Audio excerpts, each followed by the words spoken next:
What medical emergency did your parents refuse to believe was real?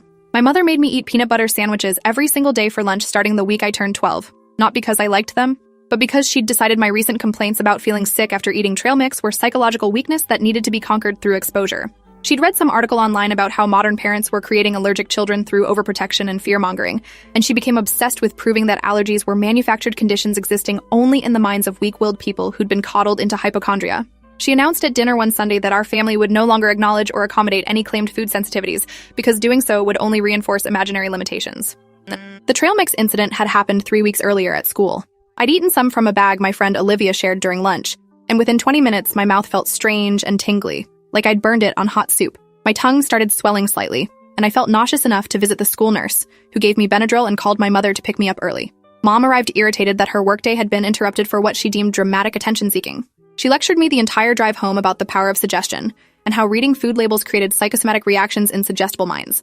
When I tried explaining that the tingling and swelling were real physical sensations, she cut me off and said that was exactly how the mind manifested imaginary problems into physical symptoms. My father stayed silent during these lectures, which was his standard response to most family conflicts. He worked long hours as an accountant and seemed to view parenting as something that happened around him rather than something requiring his active participation. When Mom announced her new policy about food sensitivities, Dad just nodded and went back to reading his newspaper. My 8-year-old brother Felix looked between us with worried eyes but didn't say anything either. We'd all learned that disagreeing with Mom when she latched onto an idea only made things worse. The peanut butter sandwich protocol started the next Monday. Mom made my lunch every morning before work. Always the same thing. 2 thick slices of whole wheat bread with a generous layer of natural peanut butter, an apple, and a bottle of water. She watched me pack it into my lunch bag each morning, explaining that consistency was important for retraining my mind to understand that peanuts were harmless protein sources, not threats. I tried arguing that maybe I should just avoid peanuts if they made me feel sick, but she called that defeatist thinking. She said humans had eaten nuts for thousands of years, and only in the last generation had this allergy epidemic appeared, which proved it was psychological rather than biological. The first sandwich made my mouth tingle within 3 bites. I threw most of it away and bought chips from the vending machine instead, using money I'd saved from my allowance. That evening, Mom asked how lunch went, and I lied, saying it was fine. I didn't want another lecture about weakness and manufactured illnesses. She seemed pleased and said we'd continue the protocol until my mind learned that peanuts posed no threat. I nodded and excused myself to do homework, my stomach churning with anxiety about the next day's lunch. I managed to avoid eating the sandwiches for almost 2 weeks by throwing them away and buying alternative lunches. But Mom checked my account balance when she added my monthly allowance and noticed I'd been spending money at school. She asked what I was buying, and I stammered something about snacks and school supplies. She pulled up the cafeteria purchase history online and saw the pattern of chip and pretzel purchases during lunch periods. Her expression hardened, and she asked directly if I'd been eating the sandwiches she made. I hesitated too long before answering, and she knew. The confrontation happened that evening after dinner. Mom called a family meeting in the living room and announced that I'd been deceiving her about eating the peanut butter sandwiches, wasting food, and wasting money to reinforce my psychosomatic condition. She said this behavior demonstrated exactly the kind of weakness she'd been trying to eliminate. And clearly, a new approach was needed. From now on, she would supervise my lunch consumption directly. She'd arranged with my school principal to take her lunch break at the same time as my lunch period, and she'd eat with me in the cafeteria to ensure I consumed the entire sandwich while she watched. My stomach dropped at this announcement.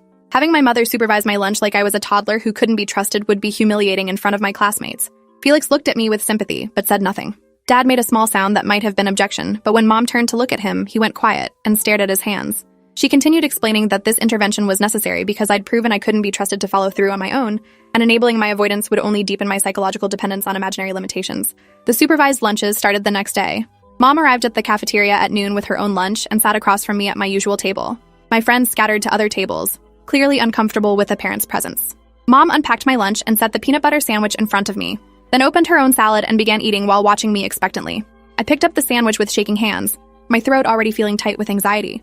The first bite made my mouth tingle immediately, that same burning sensation from the trail mix incident but more intense. I tried to tell Mom my mouth felt strange, but she cut me off and said that was my mind creating symptoms, because I expected them. She instructed me to take another bite and focus on breathing calmly, instead of manufacturing panic.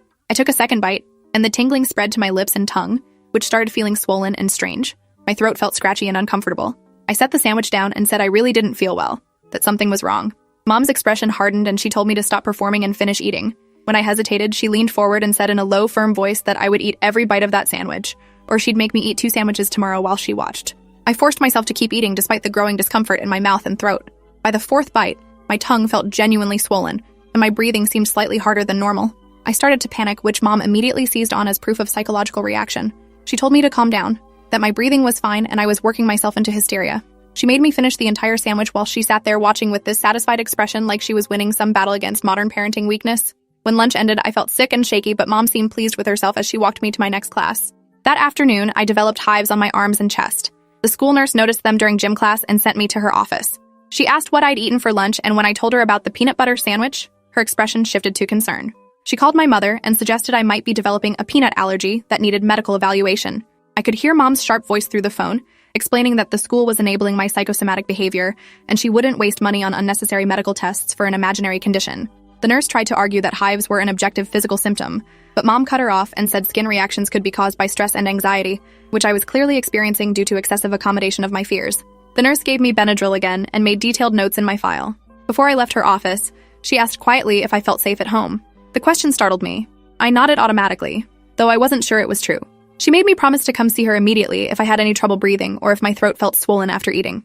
She wrote down symptoms of anaphylaxis on a card and made me keep it in my pocket. Her concern made me feel both validated and terrified. If a medical professional was worried, maybe my mother was wrong. But if my mother was wrong, that meant she was deliberately hurting me while believing she was helping, which was somehow more frightening than the physical symptoms. The supervised lunches continued for another week. Each day, the reactions got slightly worse. The tingling in my mouth intensified. My tongue and lips swelled more noticeably. The hives spread across my torso and arms. My throat felt scratchy and uncomfortable for hours after lunch. But Mom remained convinced these were psychosomatic manifestations that would disappear once my mind accepted that peanuts weren't dangerous. She started documenting my reactions in a notebook, describing them as behavioral performances rather than medical symptoms. She'd write things like excessive theatrical displays of discomfort and manipulative breathing patterns designed to elicit attention. Felix started having nightmares. He'd wake up crying in the middle of the night, and when Mom asked what was wrong, he'd say he dreamed I couldn't breathe. She told him he was being dramatic like his sister and sent him back to bed. But during the day, Felix started following me around the house with worried eyes. He asked me once if I was okay, and I lied and said yes because I didn't want him to worry more. He was 8 years old and already understood that disagreeing with Mom about my situation would only cause problems. The helplessness in his face haunted me. Dad's role in all this was absence disguised as neutrality. He went to work early and came home late. When he was home, he retreated to his office or the garage. The few times I tried to tell him I was genuinely scared about the reactions I was having, he'd pat my shoulder awkwardly and say Mom knew best about these things since she'd researched it so thoroughly. He seemed to believe that his lack of medical knowledge excused him from having an opinion, which really meant he was choosing not to protect me because protecting me would require confronting Mom. The crisis happened 3 weeks into the peanut butter protocol, during a family dinner on a Friday night. Mom had made chicken stir-fry with a peanut sauce, announcing proudly that she was expanding my exposure therapy beyond just sandwiches. I stared at my plate with growing dread, knowing that eating this would trigger worse reactions than the sandwiches had. I tried to politely decline, saying I wasn't very hungry, but Mom's expression went cold. She said I would eat what was served and she wouldn't tolerate any more manipulation or avoidance. I took a small bite of chicken covered in the peanut sauce. The tingling started immediately, more intense than ever before. My mouth and throat began feeling strange and tight. I set down my fork and said I really couldn't eat this. Something was wrong. Mom slammed her own fork down and accused me of being deliberately dramatic to avoid confronting my psychological issues. She said I would sit at that table until I cleaned my plate, even if it took all night. Dad looked uncomfortable, but said nothing. Felix stared at his own plate, fork frozen halfway to his mouth. I forced down another bite, then another, my throat getting progressively tighter and more uncomfortable. Breathing started feeling difficult, like sucking air through a narrow straw. My chest felt heavy and strange. Hives erupted across my arms and neck. I stood up from the table, genuinely panicking now, and tried to tell Mom I couldn't breathe properly. She stood up too and accused me of performing, of putting on a show for attention. Her face was flushed with anger, and something that looked like desperation, like she needed me to be faking this because the alternative meant admitting she'd been wrong. My breathing got rapidly worse. I was wheezing now, each breath a struggle. My throat felt like it was closing. I grabbed at my neck, terrified, and tried to tell them I needed help. Mom screamed that I was being theatrical and demanded I sit back down and finish eating. The room started spinning. I couldn't get enough air. My vision went spotty around the edges. I heard Felix crying, his voice high and panicked, begging Mom to call 911. She yelled at him to be quiet and stop feeding into my manipulation. That's when Felix did something that probably saved my life. He ran from the table and bolted out the front door, heading toward our neighbor's house. Mom ran after him, shouting for him to come back immediately. I collapsed onto the dining room floor, my airway so constricted I could barely pull in any oxygen at all. Dad finally moved, kneeling beside me with his phone, his hands shaking as he dialed 911. His voice cracked as he told the operator his daughter was having some kind of allergic reaction and couldn't breathe. Through my fading consciousness, I heard Mom yelling outside and Felix screaming for help. Our neighbor, Mrs. Alvarez, appeared in the doorway moments later with Felix clinging to her side. She took one look at me on the floor and immediately asked Dad if I'd been given an EpiPen. He stared at her blankly, not understanding the question. Mrs. Alvarez cursed under her breath and told him she'd be right back. She ran to her own house and returned 30 seconds later with an epinephrine auto-injector. She didn't hesitate, jamming it into my thigh through my jeans and holding it there while the medication discharged. Mom was screaming in the background about Mrs. Alvarez overstepping and interfering with family matters, but Mrs. Alvarez ignored her completely. The epinephrine hit my system like a lightning bolt. My throat started opening up almost immediately, air rushing back into my lungs in painful, desperate gasps. Mrs. Alvarez kept her hand on my shoulder, telling me to breathe slowly and evenly, that the paramedics were coming and I was going to be okay. My heart was racing from the epinephrine, pounding so hard I could feel it in my skull, but I could breathe again. The relief was overwhelming. I started crying from fear and gratitude, and the adrenaline coursing through my system. The paramedics arrived within 6 minutes. They immediately started assessing my condition, checking my vitals and oxygen levels, asking what I'd eaten and what symptoms I'd experienced.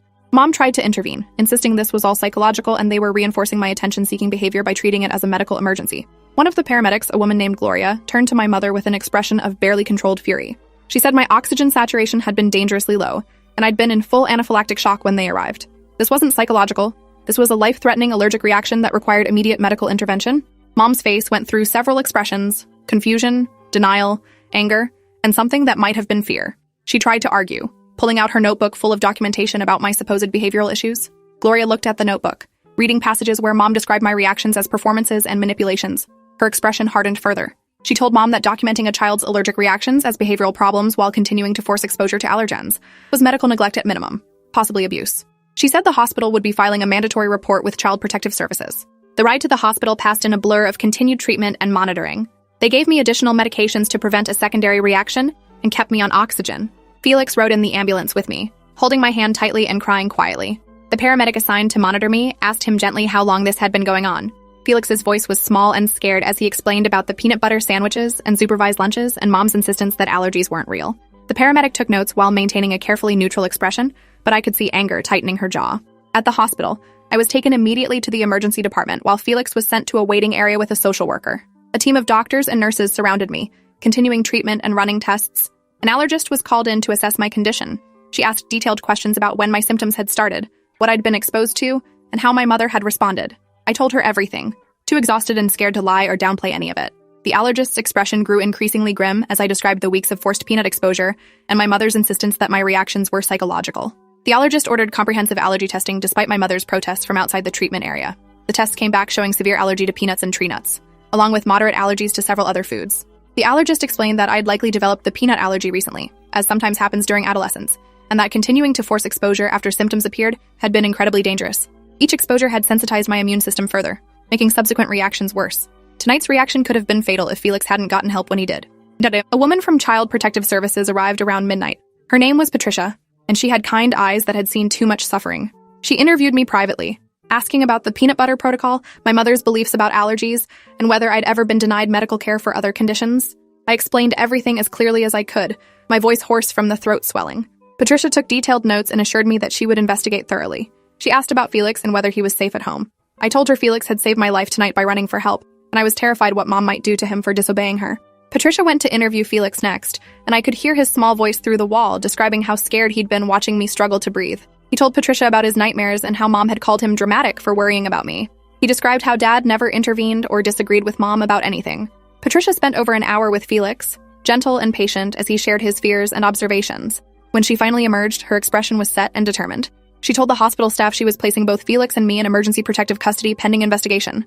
Mom exploded when she heard this decision. Her voice carried through the emergency department as she screamed about her rights as a parent and how the state had no authority to separate her from her children. Patricia remained calm and professional, explaining that forcing a child to consume a known allergen despite medical evidence of severe reactions constituted medical neglect and endangered my life. Until CPS completed their investigation, Felix and I would be placed in foster care. Security was called when Mom tried to physically prevent Patricia from leaving with Felix. Dad stood by helplessly, looking defeated and lost.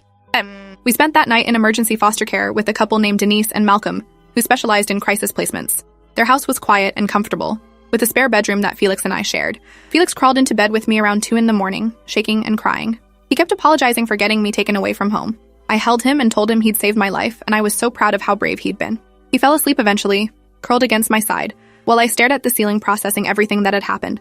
The next morning, Denise made breakfast and asked carefully if there were any foods we couldn't eat. I listed my allergies based on what the hospital had told me, and she wrote everything down. She promised that nothing in this house would make me sick, and that my medical needs would be taken seriously here. The relief I felt at those simple words made me start crying.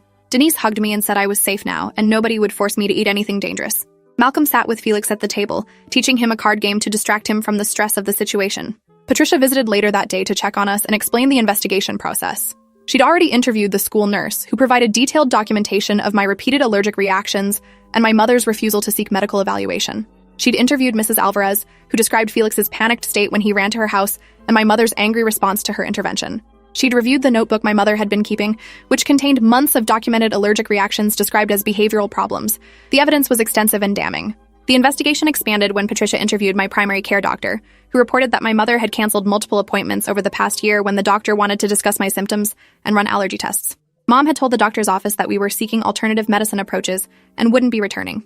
The doctor had made notes expressing concern about medical neglect, but hadn't filed a formal report. She admitted to Patricia that she regretted not pushing harder to intervene, especially after reviewing the hospital records from my anaphylactic reaction. Patricia also discovered that Mom had been active in several online groups dedicated to allergy denialism, communities of parents who believed food allergies were manufactured by pharmaceutical companies to sell expensive medications like EpiPens.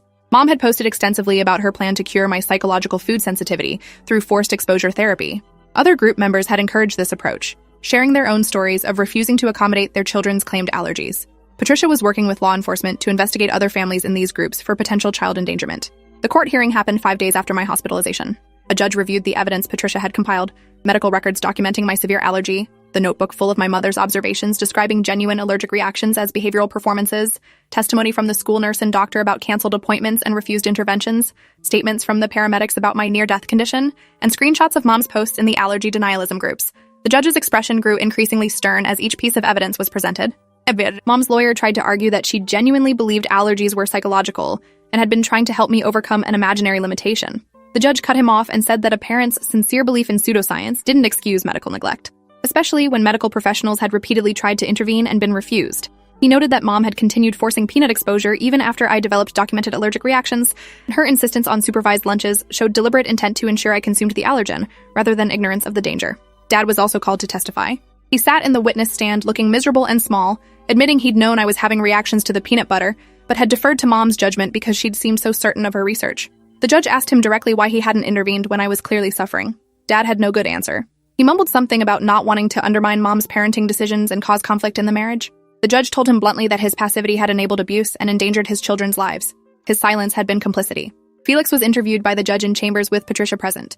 The judge was gentle with him, asking about his nightmares and his decision to run for help. Felix described watching me collapse and Mom refusing to call 911, how scared he'd been that I would die. He said he knew he'd get in trouble for disobeying and going to the neighbors, but he couldn't just watch me die. The judge told Felix he'd been incredibly brave and had done exactly the right thing. When Felix asked if Mom was mad at him, the judge said Felix's safety was the court's priority, not his mother's anger.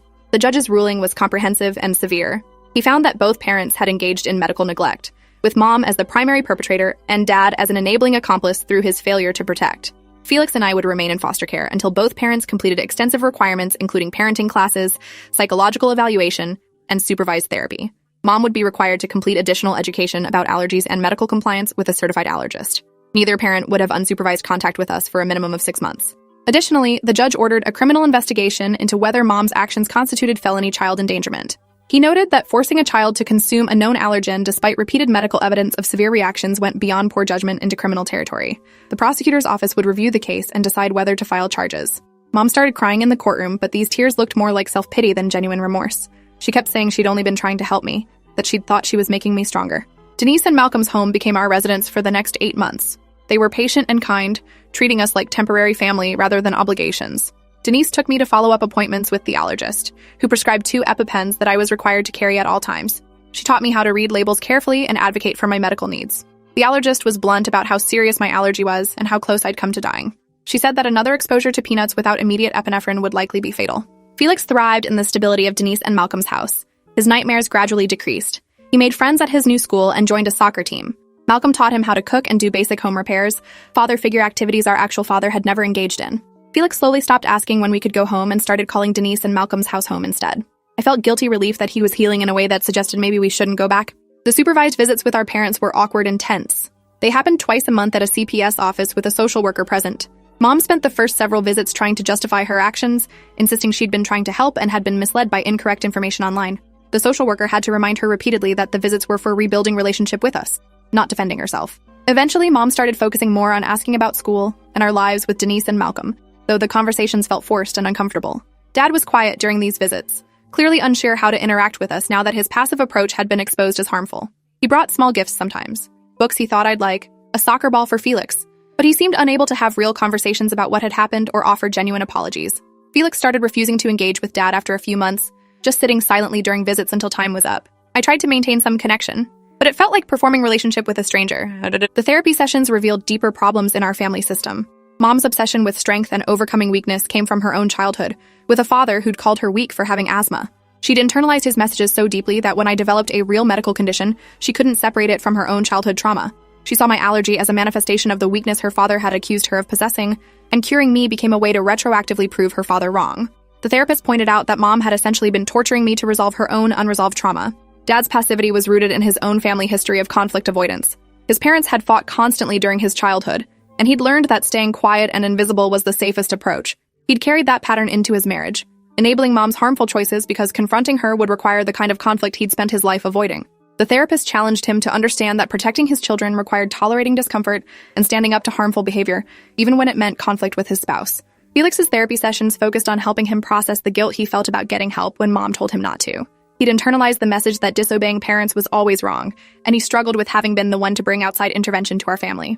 His therapist worked with him to understand that sometimes protecting someone you love means breaking rules, and that adults aren't always right even when they're confident. Felix slowly started accepting that he'd been brave rather than disobedient. My own therapy involved processing the medical trauma of repeated allergic reactions and the betrayal of having a parent deliberately cause them. I had nightmares about choking and not being able to breathe. I developed anxiety around mealtimes, even in safe environments, always worried that something would trigger a reaction. The therapist taught me grounding techniques and helped me rebuild trust in my own body's signals. She emphasized that my instinct that something was wrong had been correct, and learning to trust those instincts again was crucial for my safety. The criminal investigation concluded after 4 months. The prosecutor filed charges against Mom for felony child endangerment and reckless endangerment. The charges were based on her documented pattern of forcing peanut exposure despite medical evidence of severe allergic reactions, particularly the supervised lunches that showed deliberate intent to ensure consumption. Her posts in the allergy denialism groups served as evidence of premeditation.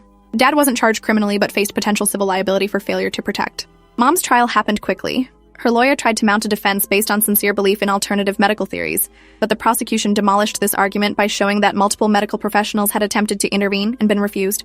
They presented testimony from the allergist about how dangerous repeated exposures had been and how close I'd come to death. They showed the jury Mom's notebook describing my genuine medical symptoms as behavioral performances. They played a recording of Felix's 911 call to Mrs. Alvarez. His small voice panicked and terrified as he begged for help while Mom screamed in the background. The most damaging evidence was Mom's own testimony. She took the stand against her lawyer's advice and spent 3 hours defending her belief that allergies were psychological and explaining how she'd been trying to strengthen my character. She genuinely seemed to believe she'd been a good parent making tough choices to help me overcome weakness. The prosecutor asked her directly if she understood that her actions had nearly killed me. Mom hesitated, then said that if I died, it would have been from psychological weakness rather than peanuts, because the mind could create any physical reaction it believed in strongly enough. The jury deliberated for less than 2 hours. They found Mom guilty on both felony counts. The judge scheduled sentencing for 3 weeks later. During that time, CPS updated their recommendations for our case.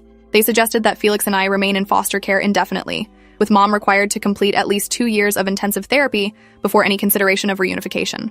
Dad could potentially have supervised visitation, escalated to unsupervised if he continued making progress in therapy, but Felix and I would have input into whether we wanted that relationship. Mom's sentencing was devastating for our family in complicated ways. The judge sentenced her to 3 years in state prison, followed by 5 years of probation.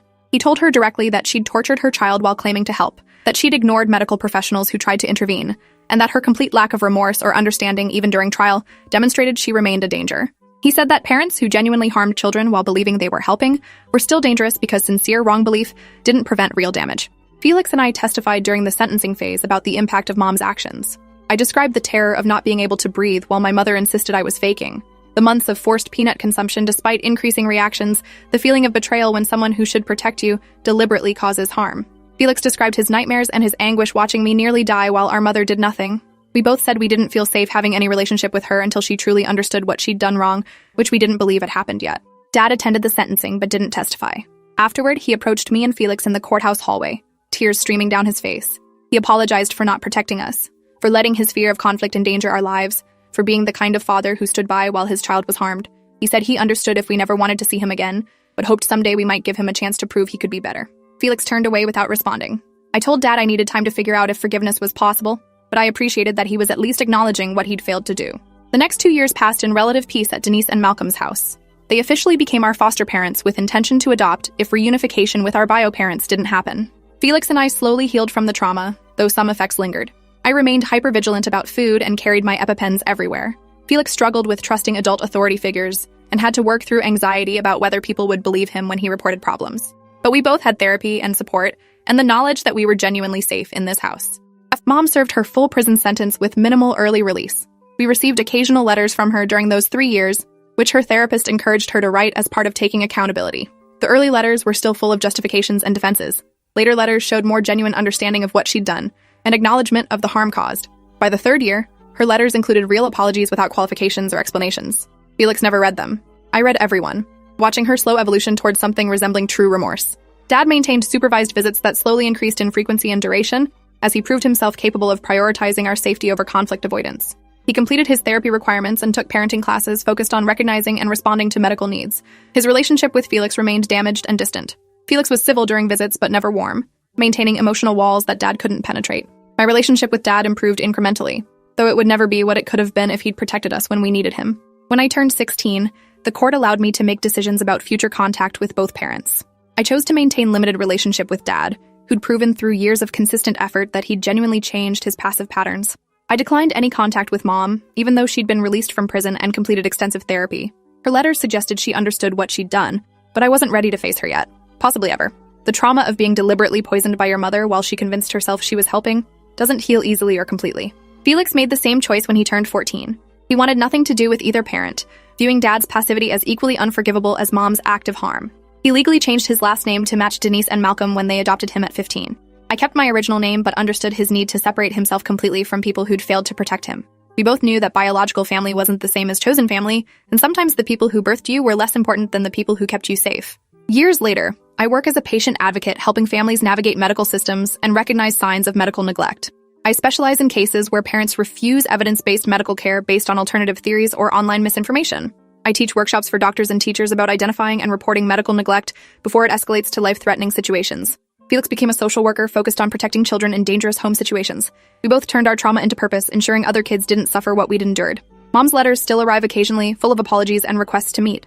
They remain unanswered in a drawer with all the others. Some fractures can't be mended, and some relationships aren't worth rebuilding no matter how much someone claims they've changed. We survived because Felix ran for help when adults failed us, and that 8-year-old's courage remains the most profound act of love I've ever witnessed. Thanks for watching till the end. Make sure to subscribe and like to not miss the next story.